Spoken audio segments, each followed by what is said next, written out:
the other day they had some type of a thing about notes with some guy I'd never heard of. I never heard of him either, but we're all planning to go to that. He works for it. I think he works for Eddie Speak. It must be, because he mentions Note School. So and he's doing this. Instead of Eddie doing the traveling, now he's hiring people to go out and promote his Which is product. crazy. Was it one of the guys we met? Why? What's the guy's name? I didn't I recognize don't even know the guy's Joe- name.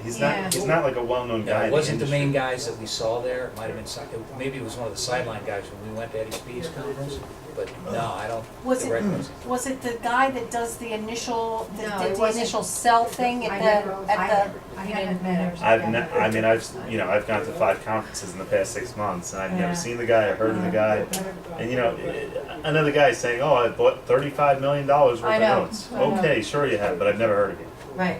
I suspect it'll be a similar thing, it'll just be Eddie's up on the stage, but, Yeah. I'm willing to go to the Thursday night Thursday night's special free. meeting. Yeah. When is that? This coming Thursday. The meeting technically, I think, starts at 6:30, but the real meat is gonna start much later. Maybe I'll come to Where It that. is always that at? does. It's gonna be at, I'll come it's to gonna be that. in Towson. I think it's the Sheraton. It's at the Sheraton in Towson. But if you just Google the Baltimore Reel, you'll get, that's their front page Yeah, information. guys, come on back. We'll get things going They again. have a monthly meeting at the conference room in the Sheraton. Right. Yeah. It's I a mean, big It's a big room. Yeah, I mean, it's a nice, they put together a nice. Okay, we're going to get back into it again. Okay. That's pretty quick. It took me this long just to Water. get Anybody want standing. water? Water, anybody? No, thanks. So Oh, why not? You got them in your hand. Thank you. Anybody else back there? we were talking about Scott Carson. I was thinking about going to the thing. My wife's on the fence on whether she wants to go or not, but if anybody's interested, I'd be happy to split the. I'm speaking to Scott. We're gonna get a discount. We're going to see if we can get a Okay. discount on that. Yeah. So. Yeah, But, we're already still, I signed up guess to go, his so- his We're price already is for 2 students, tickets, so I right? said Yeah, I'd be so we happy get to to go split for the free sum anyway. anyway. Yeah. My wife may or may not go. So. Okay. How much is it? Okay. Well, I don't know what the discount We is, don't but know. his upfront price is $7.99 for 2 Yep. tickets. So you were kind So of it's talking about 400 each. gurus. What do you think of him and? I think Scott's a good guy. I mean, I like him just as a person. He's built a business around it. He's been in the business for, professionally as an educator for about 4 years now. I always wonder on the educators where are they making their money? Is They're it making just their money on stuff training? upselling. yeah, exactly. Yeah. Coaching. Or are they And then they do, so, I mean, a perfect example, the guy that bought the whole package, Hello. I'll they, hide my face in shame. Eddie's package. That's That was okay. Eddie, right? You're among It friends. was it's Eddie's package. Hey, we're here. It's all right. There was a lot of information he did provide, there's no doubt, but however, calling it a mentoring program is not what it is. Yeah. If you're part of the masses that get into these web-based training and stuff, you get on his calls twice a week, he's on 1 call a week, then he has his students and his sidekick running the 2nd call that week. You get information, but it takes a long time to get through it all because you're just listening to conversation. He comes on and part of his every Monday thing, if there's something happening, he's promoting it, so Yep. he's selling. Yep. From that, if you take the focus and are willing to pay to go to Texas and go to his Christmas party thing and get involved and do all of that, you're gonna get more attention. But if you're the average guy in the street, which I consider myself, going in to learn this, it's a web-based system, and you're gonna have to do all the research on your own, you're gonna have to do the work yourself. And if you don't call him, he'll never call you. Yep. And if you send him a question, and Mike, if you're not in his inner circle, it can take a week or 2 to get that answer, and sometimes you gotta send it a couple times to get the response back. I would say, from what I know about Eddie, you're right on. I mean, we sat through, his weekend course, and we had some other interaction with him, and I feel the exact same way that you Yeah. do. I don't know about his mentoring program because I wasn't part of that. I can speak about Scott Carson's, and I think that his mentoring program is really good. I mean, Eddie's a is he hard to real- get a hold of sometimes? Yes, but he's the one who does all the training directly, Scott. I mean, he doesn't dumb it out are you to guys in the mentorship program? We are. Yeah. However, my opinion is the mentorship program, and he calls it coaching. Coaching, The yeah. the mentorship program is really just an extension of what he teaches in his 4-day note. He gives you everything in the 4-day note buying for dummy Mhm. class. Right. And the coaching program really just helps you be accountable along the way. That's Extends really that. what it He's is. the one that So- pushes you to buy He notes. pushes you to do, Yeah, right, yeah. he pushes you to buy notes, yes, So if you Um, just want the and information. take action, but he Do also that. pushes you to get your business set up, Right. Mhm. which, you know, some people need that push and that motivation And if he's to do that. actively involved, I applaud that. But there are a He lot, is. I mean, He is. Eddie's program was pushing you to buy notes, but there was no interaction. If you weren't moving, they didn't care. You'd paid, they got your money, never call them back, that's fine. That was the situation. Well, guess what? Your new job is gonna be selling Fortitude's notes to Scott Carson. Ah, okay. And All right, with Eddie So let's that he can Speed, sell it to his old With students. with Eddie Speed, he was in the business from the 80s. So you had a lot of years of experience, a lot of information that's given to you, but it's like receiving an Yeah. encyclopedia that is not alphabetically or indexed. Right. I mean, Right. just like the checkoff sheets that I have Yeah. here in this thing I'm giving you, none of that existed in that program I purchased. Yeah. Right. It wasn't available anywhere on his website. What to look for, websites to research stuff at, you literally had to go digging for everything. Scott's got a lot of content. Yeah, he He does. gives away a lot of All right, content. let's get back on this program real quick, because I want to get through some more Yeah. things. All right, what we've got here is, this is a copy of the O&E report that was done by Abstract. Now, this was on the Is this project, in 3B? this is 3D, sample O&E assignment. See? I don't think you sent Right it. there. Yes, it did. Yeah, it's here. Yeah, because I copied everything in that folder I worked on, almost. Right here. Oh, okay. So, Oh, no. 3D. Okay, one of the things I want, It's a PDF, right? yes. As you walk through this, Stop. So this is the one with the title problem. that is correct. And No, first 3 pages. the first Yeah, 3 first 3 pages are critical. So this is a performing note that we put a bid on, that we are still waiting on, and I was telling you about before. And it says, note, there's a gap in the assignment chain. No assignment was found from Fidelity to Aquin. Aquin bought Fidelity and never recorded it. They bought the entire company. So there's thousands of notes out there where this will be the same problem. Wow. And they're not motivated to. And trust me, Aquin and I mean, their market cap is 20 billion. They're not worrying about my one note in the middle, the middle of Ohio. It's gonna take 2-3 months to get that done, I think. So basically, as Ina said, this is the first 3 pages, and you run right through here, and you're gonna see different lien filings, like by the state of Ohio. It goes back, this is July 6, 2001. Some of these have been cleared and taken care of, but anything that's been filed against that is gonna show up in the system, okay? General information, 3 pages, you've got 90% of what you need. What follows after that is legal description of the property, you get into This tax is important. statements. Have we gone through, well, I don't know if we've gone through this yet, but, basically this is a typical tax. It tells you the amount last paid. For this, we had to call up the tax collector itself because it says unavailable. So we don't know exactly, what the due dates are, stuff like that. But this person's paid through 2012. So, quick information, then there's,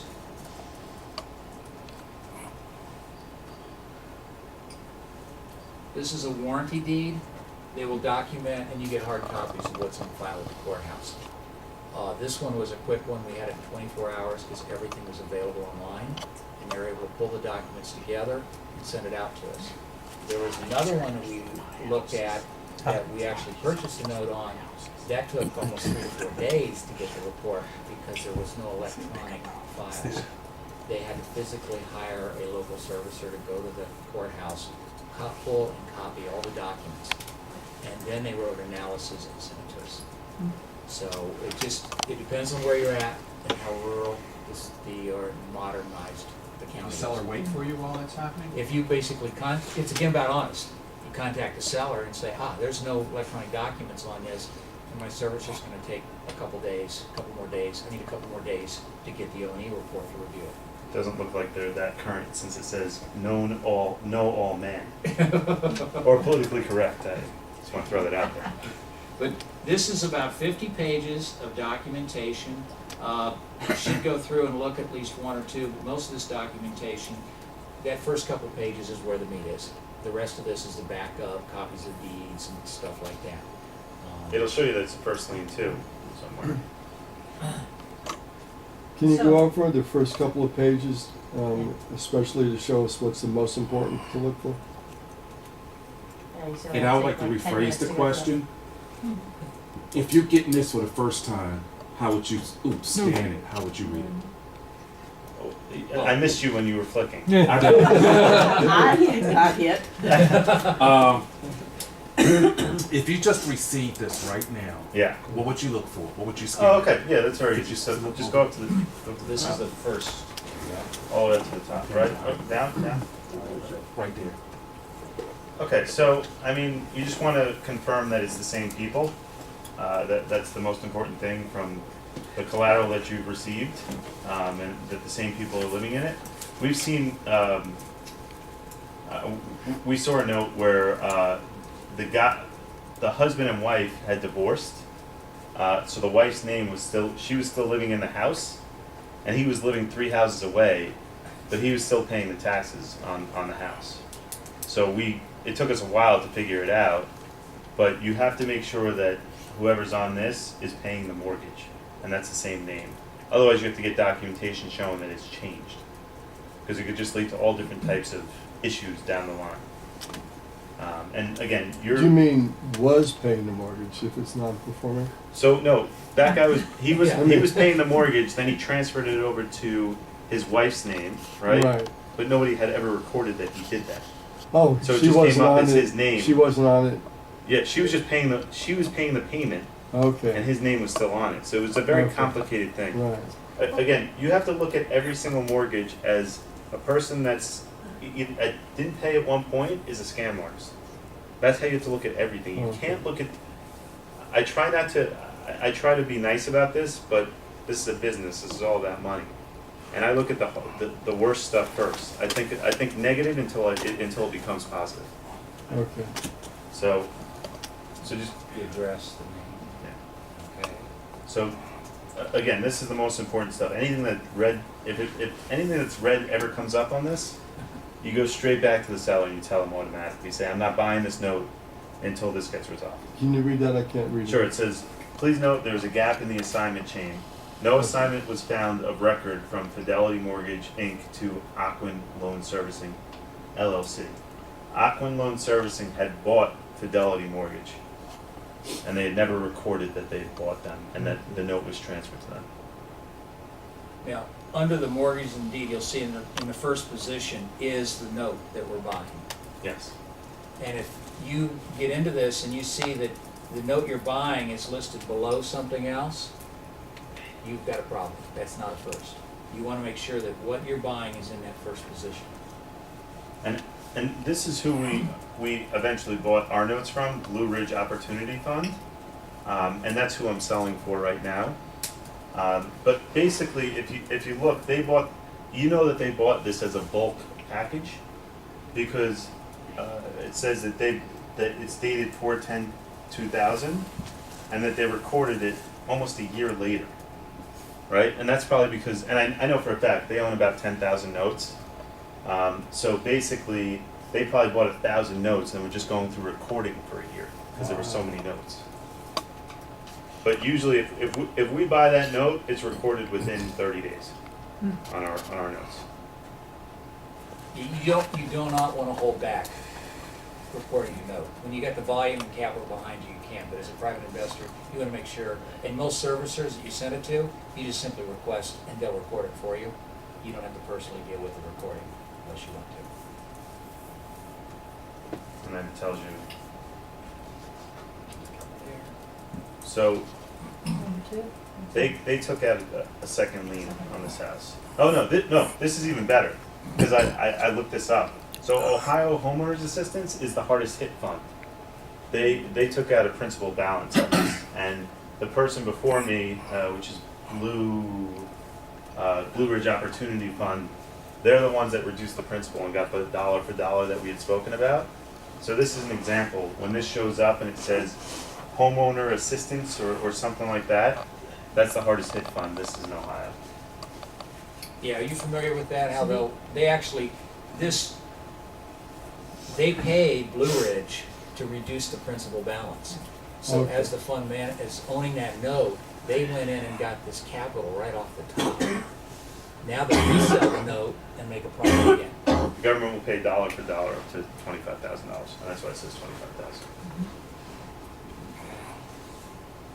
Now, these are older liens filed, running back through, but again, as you see, these things are coming down behind with date and everything. Does it show that those liens are satisfied in this, on that sheet? So all you care about is state. That you're first. So you don't care about state taxes. All you care about is county, municipal, and then the city. And you'll be able to find out those liens if you call the county. If it's state taxes, they don't. It's an unsecured debt. It's not secured debt. But county and municipal are secured? Those are secured, yes. The other thing that can jump in here is if they show that there's unpaid HOA fees if you're buying into a homeowners association. That's for condos, and HOAs are a secured debt. They will go into. One of the properties that I owned in Florida was an HOA thing, and the HOA had to actually issue you an occupancy permit, and they wouldn't do it if the HOA fees were not up to date. Mhm. And they go with the house, not with the homeowner.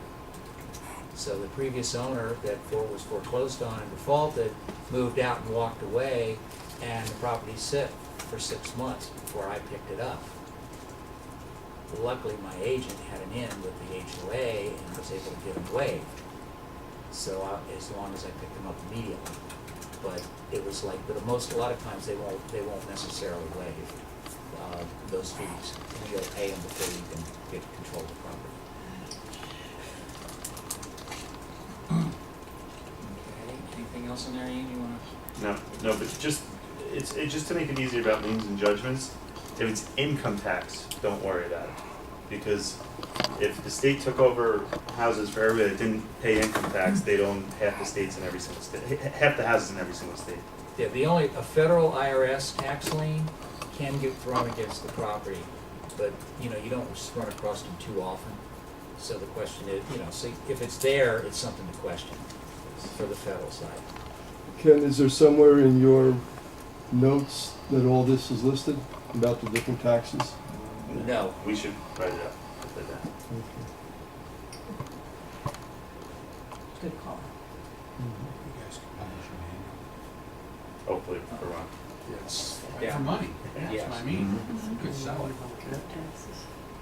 Don't have Start to worry logging, about start state logging it and then turn it income into a book. taxes, Well, we're gonna do the YouTube because they're question of the unsecured week, debt. and we'll probably go through some of the Like stuff, city, county, and do municipal, blogging, and Of course, federal. Sid and I are all about internet marketing and network marketing, so we're gonna, Well, that's something that's gonna change us versus a lot of the sellers too, is there's no sellers out there that are really, but the gurus do some of it, but nobody else is really doing YouTube, Twitter, Facebook, and trying to get the name out there. Everybody else in the industry doesn't care because there's so few buyers and so few sellers and so many buyers that they're not really thinking about building their business, whereas I'm probably the hungriest person in the business right now. So, This is just the description of the property, legal description of the property.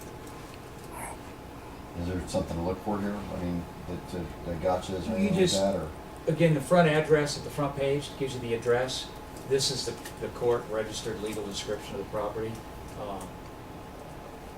It should be listed also a lot of times in the mortgage, the collateral you'll get, they'll have a legal description of the property, and all of this should be the same. So you take it, you should compare the two. right? You I put a usually bid just on look at this the now? address. Say that The again? You address put a is bid right. on this? Nobody looks at the Property? legal we description. put a It's bid on this corner of property block without such and knowing this such. information. Yeah, but the taxes are $10,488 for the year. Isn't that higher than what you said to bid on? No. So the taxes are $10,000 on the property itself, Yes. right? Uh-huh. We bid, I think we bid 42 for this. Right. You don't mean yearly taxes, you mean Well, it back says taxes? here, you know, on page 4, the total current taxes are 10,488. Right. And For I 10,000. thought there was a formula, you don't want to be over, It's 10% of the value of the property, I think, is where we're at. But unpaid. okay. Unpaid taxes. What's the value of the property? I'd have to look it back up. It again. was probably about $80,000. Oh, okay. All right, so you're Yeah. not that far off. Well, so is that taxes that's owed? No, they paid for that. Those Oh, are their that's just annual. what the tax was. That's what Yeah, the he said tax that their is. taxes were up to date. Yeah. The taxes are up to date on this, so we're But good. they have a lot of liens in there, you know. for- But those are for income tax. Oh, those are? Yeah, or a Greenwood Trust. I don't know what that is, but that's just that's probably Yeah. somebody they just didn't pay for something. One of the things you're gonna find when you're looking at these is these people are in trouble financially. Yeah. They're gonna have a lot of liens, anywhere from the beauty salon down the street to the gas station at the corner. You're gonna find liens on a lot of these properties. You're in first position. If you have to foreclose, that house sells, you get paid back the full amount of debt that's owed in that loan. Not paid what you paid for the loan, but what's fully owed. Anything remaining after that is then paid out to the other lien holders. In most cases, what they owe you on the house is greater than the value. So therefore, all the other lien holders just go away. What about a deed in lieu? What happens to them then? You now owe them because those liens will follow the property in a deed in lieu. The way to work that is, if you've got a handful of liens out there and they're really, and you don't want to pay the extra $3,000 or $4,000 it's going to cost you to do a foreclosure, you can go in and say, I'll give you $100, release your lien. Because if I foreclose, you get nothing. And you negotiate with the second, third, fourth lien holders, release your liens and I'll do this. And you're paying, pennies on the dollar. And you can legally talk to the lien holders? Yes, you can. At this point, when you're doing this, You already own them. you own the You note. home. So you're ready to take that deed in lieu and you want to make them go away. And they know that's a $80,000 house and you've got $110,000 of debt on it. They know they're getting wiped out. So $100 just to go away and you can work the deed in lieu. And sometimes the homeowner might be the nicest person in the world and give you a deed in lieu simply to make it simple, but you can't because you have to foreclose because of the second or third lien holders playing hardball with it. And you gotta wipe them out of the process.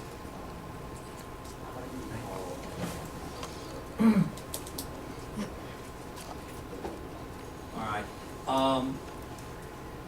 With the time, I'd like to move off of this because you can study this document on your own. It's in the package I sent. And I want to move into the spreadsheet and do some of the quick search stuff on that. So let me bring that up. Let me pop out of this.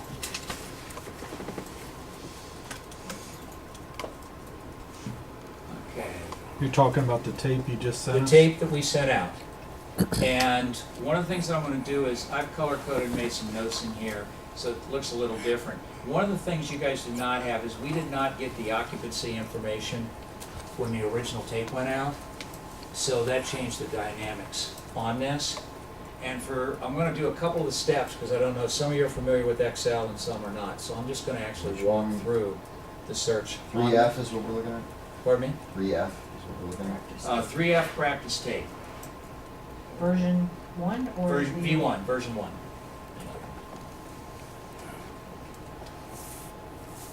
Now,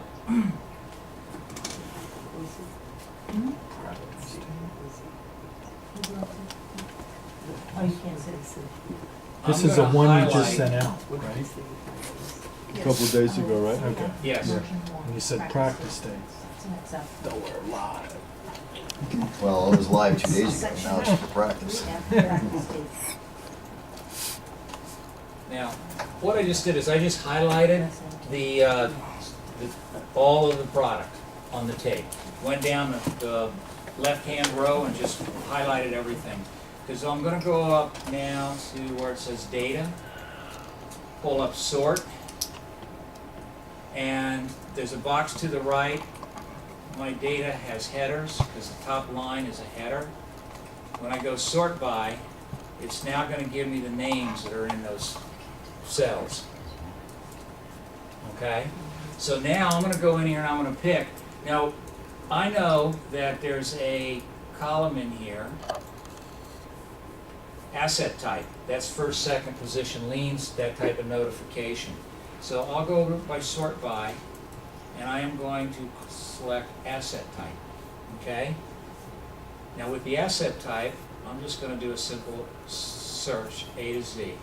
Now what that did was it resorted. Now you'll see all my first position notes come up at the top, the way it's labeled. I'm gonna go through here, and I do this, I save this folder, keep my master tape, but then I save this to another file. Everything below that, literally, goes away, because I'm not looking. Those don't meet my parameters. So I'm going down here, go back to my home page, and I just deleted all of that.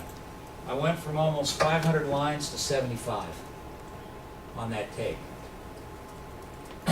Now I'm gonna do the same thing again. I'm gonna highlight this part of it. And I'm gonna go back to data, sort. Now this time, I wanna look for something else. I wanna go through and find out which of these properties are occupied or vacant, now that I have that information in the data.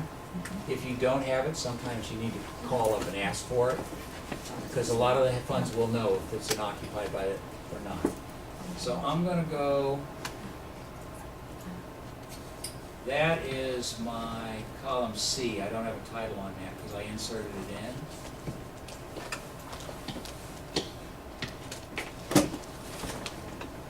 Okay, actually there's a title there, so let me go into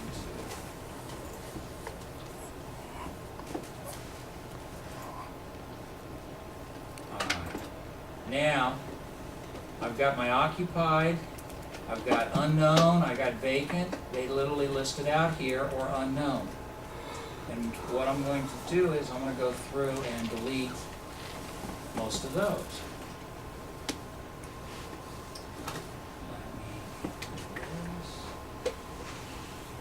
Because I'm not searching them. I'm going to leave a couple in here because people selected some of these notes. And if you have a chance, we'll take a look at a couple. Go back to home. Just for the vacant properties, if you want to eventually sell notes with Fortitude, right? You can take those vacant properties without putting up the name and just go to the local RIA groups in that area and say, I have a bunch of notes in your area that are needed, rehabs are needed. I control the note. If anybody's interested, send me an email or something like that. Part of just building up your database. Because a lot of these notes, especially the vacant ones, are perfect rehabs. You're buying them 50 cents on the dollar and probably doing a paint and carpet for $5,000 to $10,000. Yeah, they just have to go through the foreclosure process on a vacant property, right? Well, no, a lot of the vacants, the person has abandoned the property, so you could go and find that person and just basically, especially in non-judicial states, and pay them $1,000 cash for keys and do a deed and live for the property. Right. 'Cause I was looking at that for Indiana, but Indiana's a judicial state, so, because I'm working, I have a couple of Yeah, or even investment if you properties. foreclose, I mean, foreclosure in Indiana probably costs $3,000. Right, it just takes time. So It it was takes just, time. one of those things that it was like, oh, Yeah. they were less interested just because it took the extra time. It depends on the state. Right. You go into Texas, it's you're in and out in 45 days. So yeah. Now what I'm going to do next is I'm going to plug it into here, and I'm going to go to fair market value. What about the states? I'll get down to that because the states are scattered around. I can get rid of these bigger groups faster. Just looking at the tape, I knew there was a lot of seconds and unsecured. Knock them out. Fair market value. That's going to give me a clean line. Just knock them out. The states, I got to go in and kind of pick them out alphabetically. One of the fair market values that I evaluated was around 50,000 on here. Right. But it was an assessed value, and the actual estimated market values were like 75. Well, that's So- another. Yeah. So you could be eliminating good properties that way too. You could, but right now, we're gonna shorten this list as fast as we can and get to the product. Okay. After that, if you wanna go back in and play other games and look at, you're gonna find your preferences. We're gonna hit, let's find these top notes first, get a bid in on one and see if we grab them. If we go back to the tape, we'll expand our parameters. But right now, I wanna get this down to where I'm only looking up about a dozen notes Okay. and ready to roll on. It's just being very disciplined, right? We have our parameters that's set for the group. We don't go outside those